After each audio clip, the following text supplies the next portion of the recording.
Et sur France Bleu, Champagne-Ardenne, voici Champagne en fête en cette période de fin d'année.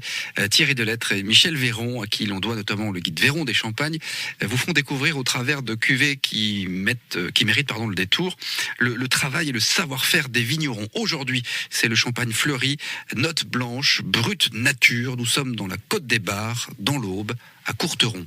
Ce sont de jeunes vignerons, ils sont trois, avec Benoît qui s'occupe de la partie vignoble, Jean-Sébastien qui s'occupe de tout ce qui est élaboration des champagnes, et donc Morgane qui, elle, s'occupe de la commercialisation à Paris, dans une cave à vin qui s'appelle Ma Cave Fleurie. Et c'était les premiers vignerons qui se sont lancés dès 1989 dans la viticulture biologique, mais surtout en biodynamie. On va beaucoup plus loin, on fait intervenir aussi les astres, et puis évidemment là c'est le respect total des terroirs, le respect total de l'environnement. Outre celle dont on va parler, il y a aussi de très belles cuvées comme la cuvée Sonate numéro 9. C'est ça, ils ont des très très belles cuvées, ils sont très créatifs.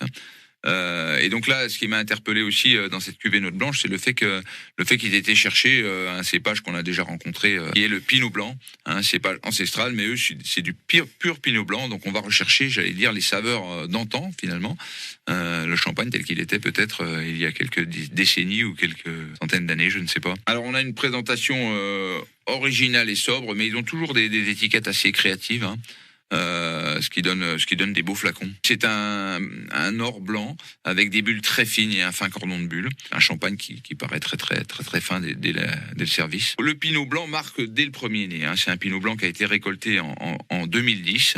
Et donc on est sur des notes de pommes, de poire bien mûres avec des agrumes, des fleurs blanches. Donc c'est un nez très élégant, très fin. Alors au niveau de la bouche, donc c'est une cuvée qui n'est pas dosée. Donc à partir de là, on ressent le terroir aussi dès la mise en bouche, avec une entrée en bouche assez pure, assez racée. Et puis surtout, on a une vraie force vitale. C'est un champagne qui a une vraie force. Et ça, c'est peut-être dû aussi au fait que le vignoble du Champagne fleuri est labouré au cheval.